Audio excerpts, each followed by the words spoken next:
انت احلى حاجه فيك انك ما تجيبش سباك ابدا. اي حاجه تبوظ تقوم ايه انت اللي مصلحها بايدك، ولا يدفع فلوس لسباك ولا تدفع فلوس لحنفيه ولا اي حاجه خالص. وفر كل حاجه. انا ليه ادخل راجل غريب بيتي؟ هو اللي يجي يشتغل ينصح مني؟ اشطر مني؟ استحاله. حوش يا اولاد.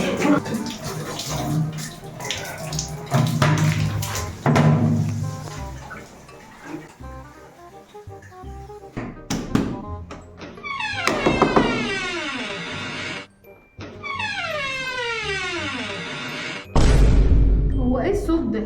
الباب بيزيق، عامل صوت عالي قوي. وهتعمل ايه؟ هصلحه. انت اللي هتصلحه؟ ما انا هجيب حد غريب يعني شو الباب يصلح لي وانا موجود؟ هو اللي يجي اشطر ولا انصح مني؟ انت ما بتصرفش فلوسك ابدا. لا اصل كل واحد ليه مخه كل مشغل. ما بتبقى حاجه بايظه في الخشب انت اللي بتصلحها. لازم اصلح كل حاجه، سباكه، كهرباء، بيبان، اي حاجه انا اعملها بايدي يا نشوى. حاكم جوزك ما شاء الله شاطر وعبقري. وادي يا امين، انت لسه بتصلح الباب؟ ما هجيب حد يعمل يدخل شباككم، امك واخواتك. خير. صلح الباب ده معايا، يلا يلا امسك معايا. صدقني هي من عندك كده يا عم. من بره شد لبره، اسمع كلامي. اسمع كلامي كده. طب افتح الباب. الولد راح فين؟ الولد مال؟ هو بصوت ليه؟ شباب خرعه، شباب بايخه وخرعه.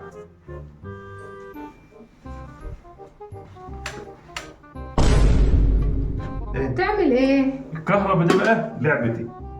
طول ما الواحد ليه مخ وعقل ويفكر يشتغل احلى من المهندس. هو المهندس اللي فيه زياده عني؟ انصح مني اشطر مني؟ هو انت كمان وكهرباء كله. هتصلح الكهرباء بنفسك؟ عندك شك في جوزك؟ لما تجيبش تدفعش فلوس للكهربائي؟ احنا اولى بالفلوس دي. لازم نوفر يا نشوى. وانت اللي هتصلحها؟ ايوه، ما تعطلنيش بقى. وعرفت تطلع الطلعه دي وظهرك ما وجعكش؟ بسم الله، الله اكبر. يا ست ابعد عني.